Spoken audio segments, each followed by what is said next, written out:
In this presentation, we're going to focus on the facilitated communication process. We're going to use this discussion as a starting point to our discussion on message analysis, which is a process that is required for extracting meaning. And if you remember from last week's lecture, it's the second step in message transfer. So let's start by taking a look at a very straightforward definition of the communication process. First, communication is the process of exchanging thoughts, ideas, feelings, and information between and among others, whether verbal or nonverbal, to achieve a particular goal or purpose. In order to exchange thoughts, ideas, feelings, and information, a speaker forms or encodes a message that contains the meaning of what they want to communicate to a listener. Then they send that message. The intended listener then receives the message and decodes it. But what happens when two people don't share a common language? In that case, the process of exchanging thoughts, ideas, feelings, and information is facilitated by an interpreter who is able to understand verbal and nonverbal messages in both languages and is able to transfer them from one language to another. In that case, the process looks like this. A speaker still forms and encodes a message that contains the meaning of what they want to communicate to a listener. The speaker sends their message. It is first received by the interpreter. So this is where interpreters use and apply their listening skills. The interpreter then decodes the message. Here is where the interpreter applies their language comprehension skills. Then they work to reformulate that message into the target language. And then they send the exact same message, but this time in a language the listener can understand. The intended listener then receives the message and decodes it. So I want you to pay special attention here to what the interpreter's responsibilities are within this process. A speaker formed or encoded a message that contains the meaning of what they want to communicate to the listener. The interpreter is not involved in this step. The interpreter is not responsible for helping the speaker form their message. The interpreter is not responsible for ensuring the speaker puts together a message that is effective. The interpreter is not responsible for ensuring the message is delivered in what they think is the best tone or choice of words. If the interpreter inserted themselves into this step, they would be negatively affecting the speaker's communicative autonomy, even if they did it with good intentions. The speaker sends their message. Again, the interpreter is not involved in this part. While the speaker is performing this step, the interpreter is listening, receiving, and decoding the message.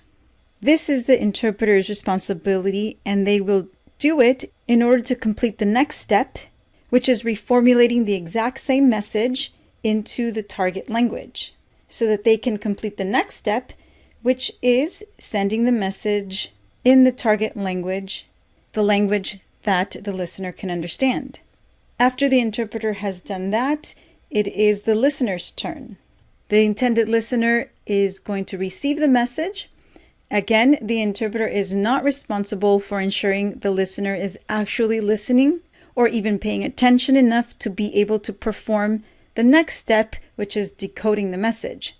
The listener, as an autonomous person, can choose to pay attention, focus, not pay attention, or even ignore the speaker. It's their choice. Okay, now, yes, sometimes there are misunderstandings that are caused by either unintended barriers, listeners mishearing things, speakers misspeaking, or sometimes listeners just don't understand the speaker's message. What does the interpreter do then? What does the communication cycle look like in this case? The easy answer is it looks the same. Because ask yourself, how would the interpreter know if there was an unintended barrier to communication? For example, if the speaker misspoke, How does the interpreter know that the speaker misspoke and did not actually mean to say what they said? Only the speaker can make this decision. The interpreter cannot make this decision for the speaker because she has to respect their communicative autonomy. Part of respecting somebody's communicative autonomy means that you don't judge or evaluate what someone has said. You interpret it. So whether it sounds rude or it sounds mean or it sounds dumb, you're going to interpret it that way because it was the speaker's choice to form the message the way they did. And it's not within the interpreter's scope or role to correct a speaker. I said, okay, do you want me to say it like that, or do you want me to take some stuff out? What I say? Okay, now I got it. Okay, I got it. I do. Okay, I got it. Nah, I got it. All right, I got it. Keep in mind, it's a lot of pressure, all right? So if the speaker wants to correct themselves, then they will communicate that through another message. The original process starts all over again, and the interpreter remains within her scope and role.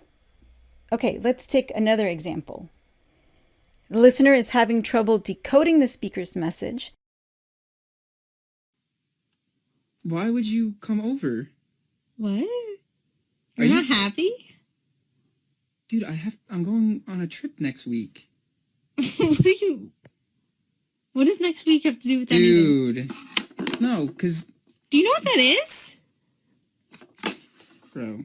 Do you know what that is? Why did you come over? You know I have a trip next week and it's for work. I can't miss that.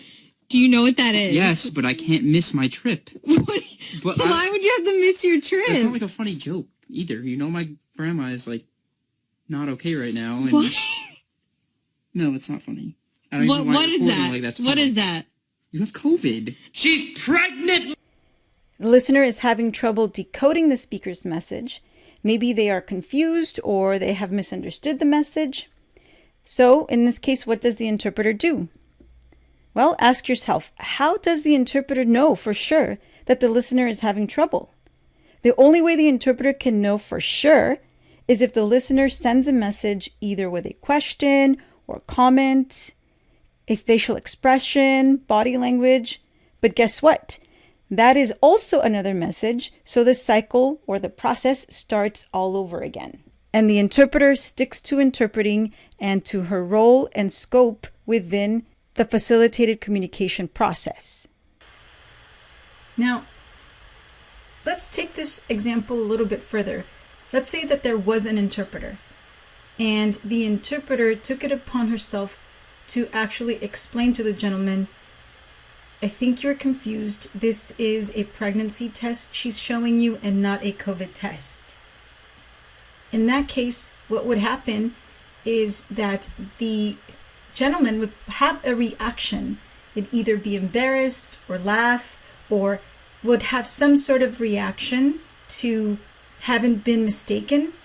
And now the other participant doesn't know why the person is embarrassed or whatever. Even if the interpreter did it in a transparent way, which means that they would say, the interpreter would like to let you know that she believes you are confused because this is not a COVID test, this is a pregnancy test. Transparently, the interpreter would also have to say the same thing to the other participant in the other language. Al intérprete le parece que tal vez está confundido porque este es una prueba de embarazo y no una prueba de COVID. So now what's happened is the interpreter has inserted herself in the conversation. It also has made the encounter longer. Now, if you remember the steps for the communication process when both participants speak the same language, in contrast with the process for a facilitated communication, it's already longer. So the interpreter is now affecting that encounter unnecessarily. She is not remaining transparent, even if she is telling everyone what is going on. Remember, we said transparency has two parts. The interpreter makes sure that everyone knows what is being said in the room within the encounter. And two, the interpreter stays out of the encounter, allowing for rapport to happen between the participants without inserting themselves as a participant. Okay, so what happens if the interpreter thinks that for cultural reasons or the sake of social norms, the listener won't address a misunderstanding? Maybe doesn't feel empowered to let the speaker know that they have not understood them. What does the interpreter do then? Here's where it gets a little hazy because we have two guidelines for interpreters that contradict each other. One is communicative autonomy, which indicates that it is the listener's responsibility and choice to ask for clarification or not, to address the misunderstanding or ignore it. Communicative autonomy would direct the interpreter to continue interpreting, which leads us back to the facilitated communication process. The second guideline is beneficence, which you will read more about this week. It means that the members of these professions have as their essential obligation and essential duty to support the health and well-being of the patient and their systems of support, for example, their families and community. In this case, beneficence would direct the interpreter to voice their concern if they think the misunderstanding would be detrimental to the patient's health. I don't want to derail us too much. We want to stick to our main topic. Later on, we will definitely talk about how interpreters work through dilemmas like this one and make decisions in cases like this one. But to return to our main point, if the interpreter decided it is appropriate for them to address the misunderstanding, the interpreter is still responsible for ensuring communicative autonomy. So they would not take it upon themselves to explain or clarify the speaker's message, because last week, remember, we learned interpreters never give explanations.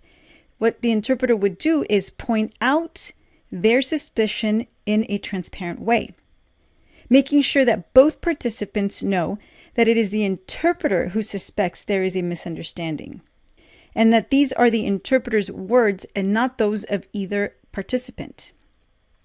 But again, that would be a new message with its own process. So here's a tip for an upcoming exam. It's going to be important that you understand and recognize how the interpreter's role in the facilitated communication cycle or process supports communicative autonomy. I'll give you a hint. You can rewind this video to where I talked about the steps of the facilitated communication cycle or process and pay special attention to where I explain each participant's responsibilities within the process and where I said the interpreter stays out. I'm going to stop here to give you a break to digest all of the things we talked about in this short video before we move on to the next topic, extracting meaning from messages.